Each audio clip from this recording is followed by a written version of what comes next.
కర్నూలు జిల్లాలోని Pattikonda tomato market యార్డుకు అత్యధికంగా tomato వచ్చే మార్కెట్ యార్డ్. రాష్ట్రంలోని మదనపల్లి తర్వాత అతిపెద్ద మార్కెట్ పత్తికొండ వ్యవసాయ మార్కెట్ యార్డులో రోజుకు 800 టన్నుల పైనే టమోటాలను వ్యవసాయ మార్కెట్ యార్డుల్లో రైతులు తీసుకొస్తారు. గత నెలలో ఆశాజనకంగా ఉన్న టమోటా ధర వ్యాపారుల మాయాజలంతో ధరలు పతనమయ్యాయి. అయితే ఈరోజు టమోటా ధర ఒక్కసారిగా కనిష్టంగా కిలో రూపాయికి పడిపోయింది. తమ పంట పొలాల నుంచి ఆటోల ద్వారా మార్కెట్ యార్డుకు టమోటాలు తరలించడానికి అయ్యే ఖర్చులు మార్కెట్లో టమోటాలు అమ్మితే రావడం లేదని రైతులు ఆవేదన చెందుతున్నారు. అయితే వ్యాపారులు మాత్రం స్థానిక మార్కెట్లో అన్ని చోట్ల లోకల్ టమోటా వస్తుందని, అందువలన టమోటా ధర తగ్గిందని అంటున్నారు.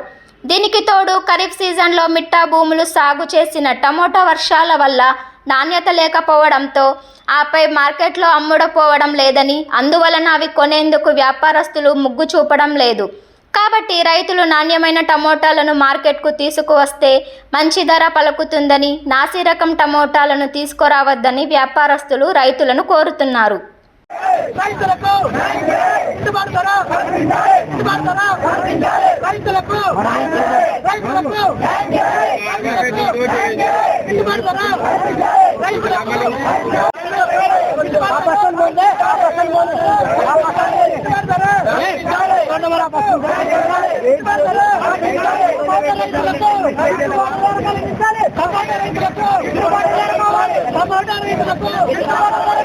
టమాటా రైతులకు